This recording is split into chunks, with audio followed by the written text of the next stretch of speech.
Bonjour à tout le monde. Je vais aujourd'hui vous parler du rythme vibratoire. L'humain peut utiliser ses pouvoirs subtils à chaque instant de sa vie. Cependant, c'est son rythme vibratoire, c'est-à-dire le mouvement de son énergie et la fréquence de ses émanations qui en déterminent l'intensité et la puissance. Si son rythme vibratoire n'est pas suffisamment élevé et que son champ magnétique n'est pas assez ample, il aura de la difficulté à reconnaître ses pouvoirs, à s'en servir et bien sûr à obtenir des résultats. Un rythme vibratoire élevé assure d'être plus perceptif et sensible aux connaissances subtiles. Toutes les facultés sensorielles et extrasensorielles de l'humain seront alors stimulées et favoriseront une plus grande intensité. À un rythme vibratoire élevé, l'énergie circule plus librement et plus naturellement, et l'individu en ressent un grand bien-être, une harmonie et une puissance. L'élévation du rythme vibratoire favorisera donc l'utilisation des pouvoirs et une création concrète. Ce rythme s'élève lorsque l'être se désidentifie un moment de son personnage, de ses désirs et de ses soucis pour s'identifier à sa dimension lumineuse. Intensifie l'énergie à chacun des trois constituants de la trilogie énergétique, soit la volonté, la conscience et l'amour, ou encore favorise la pratique méditative et contemplative qui facilite la centration et l'expansion. Et enfin, met en place une pratique de vie équilibrée et consciente à chaque instant. Par sa constitution, l'homme est une âme et un esprit. Il est lumière vibrant à un rythme très élevé.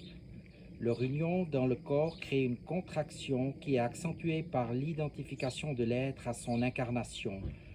Le rythme vibratoire diminue en proportion de cette identification et de ce fait, l'humain perd les sensations de sa dimension subtile. Toutefois, même si l'homme a souvent oublié ou nié sa dimension lumineuse, se plaçant ainsi dans un aspect contracté de lui-même, il a néanmoins vécu certains moments de joie et de satisfaction et, de ce fait, il exprime des résistances à élever son rythme par peur de perdre les sensations associées au corps, aux émotions, etc. C'est en devenant conscient qu'il peut pour autant se réjouir des sensations agréables de la vie terrestre sans que cela soit une entrave à son évolution ou à son rythme vibratoire, qu'il abandonnera alors ses résistances et son attachement à certaines choses.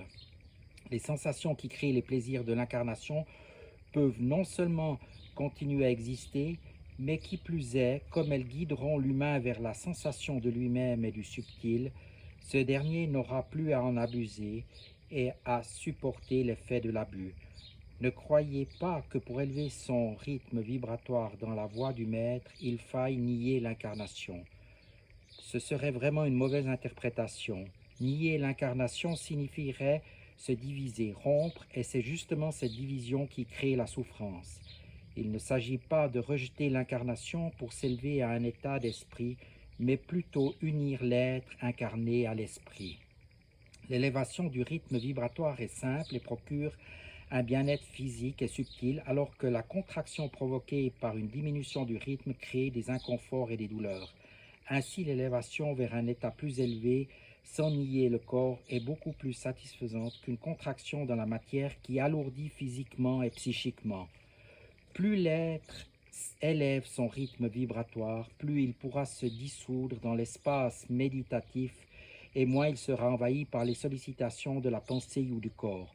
Plus il s'élève par la pratique de la contemplation, plus il réussira à s'unir à la nature et à bénéficier des connaissances subtiles que celle-ci fera rejaillir en lui.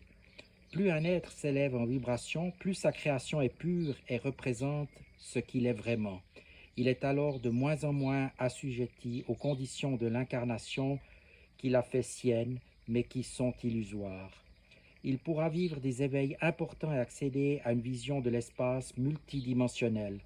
Cela lui permettra de vivre dans une réalité beaucoup plus vaste. Imaginons une personne à la fois mue dans son quotidien par une envie de vivre quelque chose de plus grand est sollicitée par ses peurs, ses contractions et ses désirs. Disons à titre d'exemple qu'elle vibre à un rythme de 3 sur une échelle hypothétique de 20.